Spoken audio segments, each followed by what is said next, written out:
everybody, welcome to this week's edition of DC on TV. I'm Justin. I'm Pablo.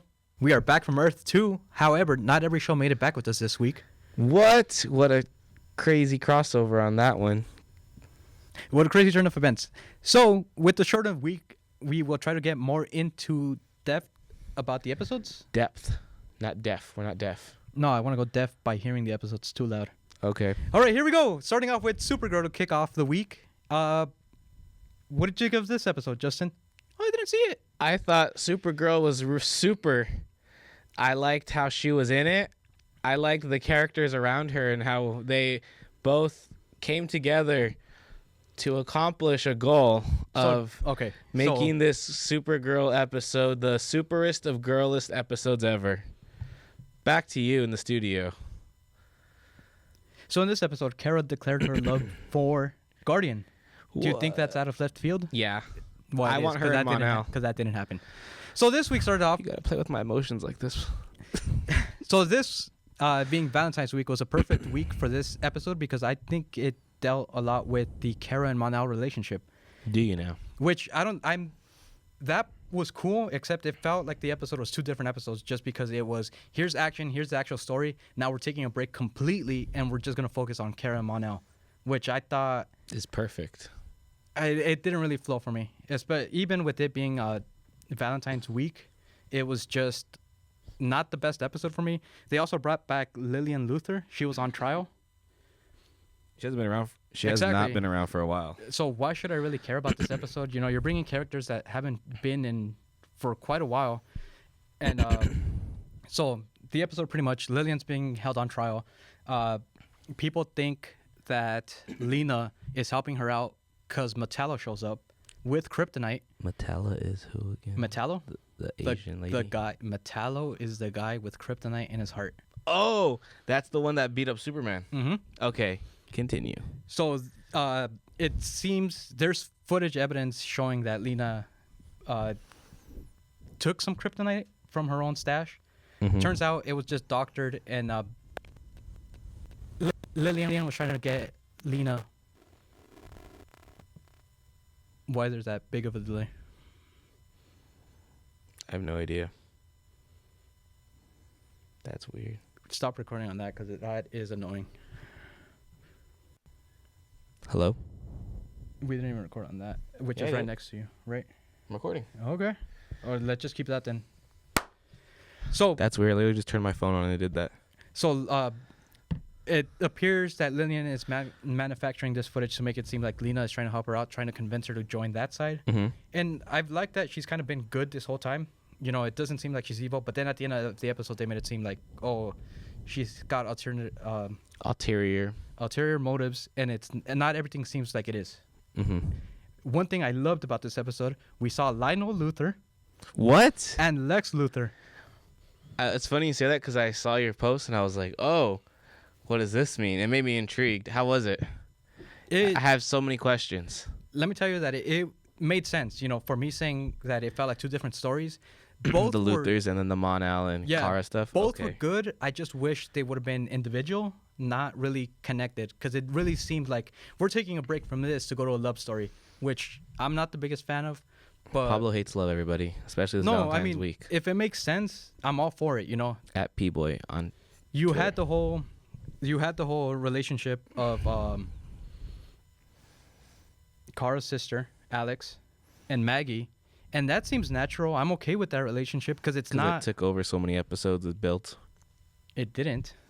Kara or Alex and Maggie? Yeah. They were in the background the whole time, you know, making jokes. Like, that's what I would want to see in maybe a love story, not, oh, I don't want to be her. And then, you know what? Maybe it is time I go out dating someone. All right, question. Go for it. How were they compared to the last time we saw Lionel and Lex in our favorite TV show, Smallville? Here's a portion of the theme song if you need to remember. It's Somebody Save Me. Keep going. I don't know the rest of the words to this song. Somebody save I had bigger expectations from them just because of Smallville, you know. So I was expecting a little more from them, but it was a nice appearance on their parts. I wasn't expecting them to show up at all. So next question is the guy from Hercules playing Lionel Luthor? I don't know who the guy from Hercules is. All right, never mind. So is nobody famous? Is what you're trying to say? I mean, I didn't notice him. You probably might have from other television shows, but to me, it didn't really stand out. All right, that's about all my questions. But you're glad they're part of the show now? Yeah, I'm glad that it's being an expanded universe and you're throwing in other stuff. And then one thing that I absolutely hated about this, Kara convinces Lena to go to the jail, talk to her mom, try to rekindle something, you know, because they're mother-daughter. Mm-hmm. However, that's the biggest plot hole, because if Lena never shows up to the church, the whole plot line falls apart. The whole Gotcha. The whole show's plot, it falls apart, because without her being there, the story can't advance. So you're saying it's kind of ironic? I'm saying there's no way that Lillian would have guessed that Lena was going to go see her because her friend told her, go see your mom. You know, right. It's kind of paper thin. But last thing I loved about this episode, they break into Lex's secret vault. Go on.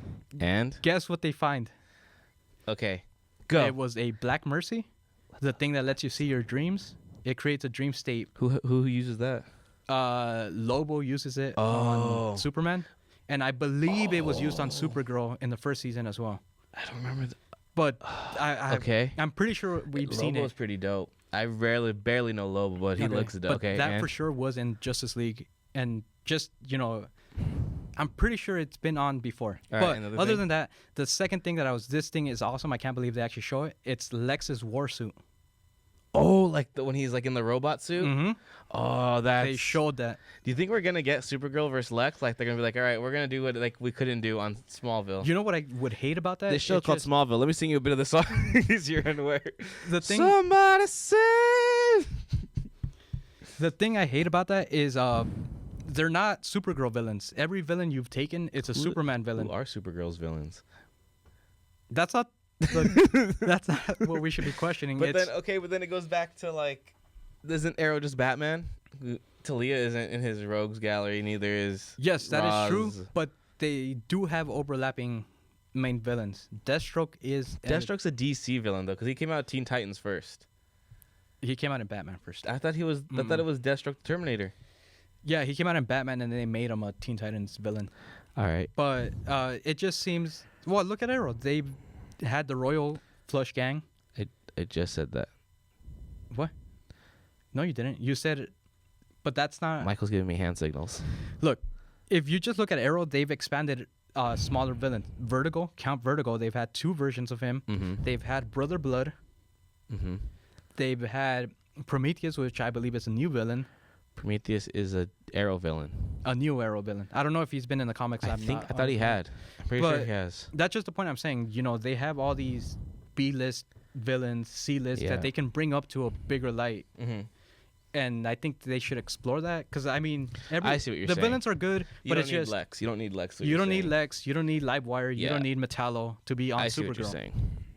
She should have her own villains, or at least you should create villains that are iconic. I see what you're saying. Yeah, I don't disagree with it. I mean, it's fun to see Lex and all that stuff. It sounds fun. I mean, I don't disagree with it, like I said, but yeah, that sounds like, man, I really got to see this episode now. But I mean, that was Supergirl. It was a cool episode. I enjoyed it. The only thing is that love story, it felt like 2 different episodes. If it would have focused on one or the other, I think it would have been better. All right. But moving on from there, our second and only show of the week, Arrow. How was that? Says that we're at 10 minutes. I'm sure we can cut a bunch. You trying to guess and all Just that. a heads up. All right. Yeah, I mean, 5 and 5 would be cool. All right.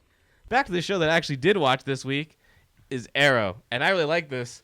And for one main reason, Thea's back. So happy. Is it sad that I'm so happy about her? Yeah, she didn't do much. Honestly, she did not do much. There's my other dislike about this episode. What the hell? Why do you gotta shorten my Thea? I mean, what's the point of having her? Is she going to be on the team? Is she not going to be on the team? Yeah, I want her on the team. Do you? No, I think we're oversaturated. And her whole thing we definitely lost one person already. Her whole thing was, I don't want to be part of this team anymore. So well, I feel like they kind of negated that when she joined the invasion team. That doesn't make sense to me. That was poor writing. Exactly. You're going to be part of the team only when you want to be. What about when the city needs you? Yeah. So, I mean, you can say it's all lazy, you want. But I want her. I wish they wouldn't be. I mean, maybe she's shooting something, it seems like. Something's going on because she hasn't been there for a while. All I right, like well, that. I I'm mean, happy she's back. I hope it leads more with her. But I really liked Wild Dog's story. that's one thing I loved. That was amazing. And that's why I was like, man, haven't really liked Wild Dog like this whole season. And I was like, man, this got me in love with him. And I was like, why didn't they start this earlier?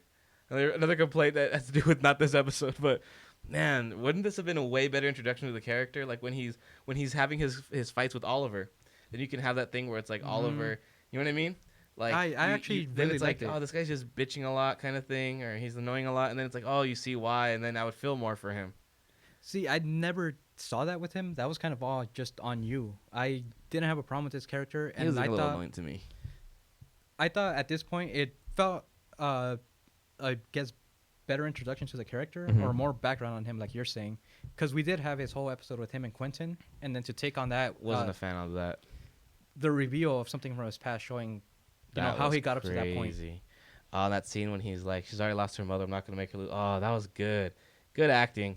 That was the best. Honestly, the other story about him doing stuff was kind of just but I did like that we got to see Oliver Queen Mayer, and he didn't really do much as Arrow. You know, did you like that part of it? That is true. Yeah, that is something that we've kind of been missing out, because in the comics he became mayor pretty early, and he Mayor Queen, yeah.